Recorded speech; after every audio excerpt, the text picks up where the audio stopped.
Good morning, it's James. I do hope and pray this message finds you and your loved ones peaceful, thriving well. Thank you for showing up today. Thank you for your time and thank you for your energy. So a few days ago, I wrote something in Instagram and Facebook, and I think, so many people it brought up a lot for. And it brought up a lot for me when I wrote it down, because this is something I think every single one of us on the spiritual path, personal development, anyone who's doing the work has experiences like this. And I basically wrote, it's a subtle kind of sadness when we find ourselves playing a role that we no longer are. Just living in a space, saying things, doing things, behaving in such a way that it's a role that we recognize because we once were that person. And then we find ourselves realizing, oh my gosh, here I am again doing something that I believe I no longer am. And there's so much truth in that, I think, for all of us, because I often find myself having a reflex to be pulled back into an environment, a something, a saying, an experience, a way of thinking and behaving. That is really who I believe I no longer am. And then I find myself doing it. And I realized that that's not necessarily a failure, because what's beautiful about that is the recognition that, oh my gosh, there was a time in my life that's just how I played out. That's who I was. That's what I did. And I didn't even recognize it as not being really who I wanted to be and the truth, how I wanted to show up. So when we have this experience, it's so beautiful to say, oh, you know what? That reminds me of a time in my life that I really wasn't doing my life the way I am now.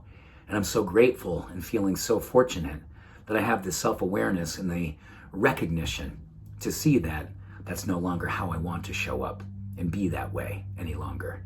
That contrast is pure gold. And and during that time when I was thinking about that and wrote that down, I read this beautiful quote from Epictetus, the Stoic philosopher who thousands of years ago, where he wrote this: when the standards have been set, things have been tested, things have been weighed. And the work of philosophy is just this, to examine and then uphold the standards. But the work of a truly good person is to using those standards when we know them, and recognizing when we don't, and choosing again to come back to the standards that we've set for ourselves. We go through our days responding and reacting, but it's the rare opportunity that we pause and ask ourselves, is this thing that I'm saying or doing I'm about to do, is it consistent with what I believe? Or better, is this the kind of person or thing that I would like to be, or the thing I should be doing? Not what I want to do is just say I want to do good, but I will do good in this particular instance. I will remember this time and do it better every time from now on. Wow, I will do better every time from now on.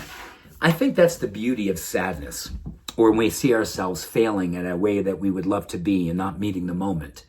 Being the integritas, the character, honoring the truth of who we are, and then saying, you know what? I'm going to allow myself to feel the sadness. I'm going to allow myself to feel the pain. And in that pain and sadness, we don't shame ourselves. We love ourselves, because we can't shame ourselves into change. Remember that. We cannot shame ourselves into change, but we can only love ourselves into an evolution.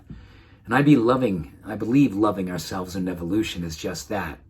Seeing a standard, raising a standard, and living up to that standard by loving ourselves into that experience and remembering who we are and who we would always love to be.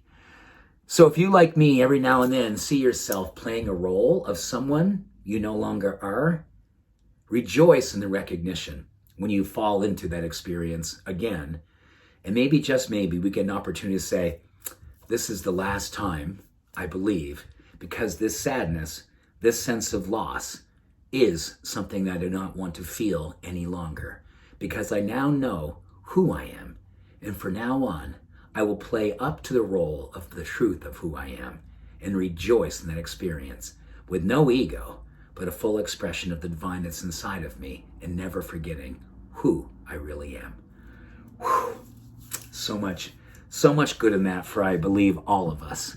And I hope that this speaks to your soul, speaks to your heart, and gives you an inspiration to show up and be who you really are. And if you fall, recognize that that's not a failure. That's simply a beautiful recognition. and an opportunity to begin again. Much love, every blessing. Have a beautiful day. Bye for now.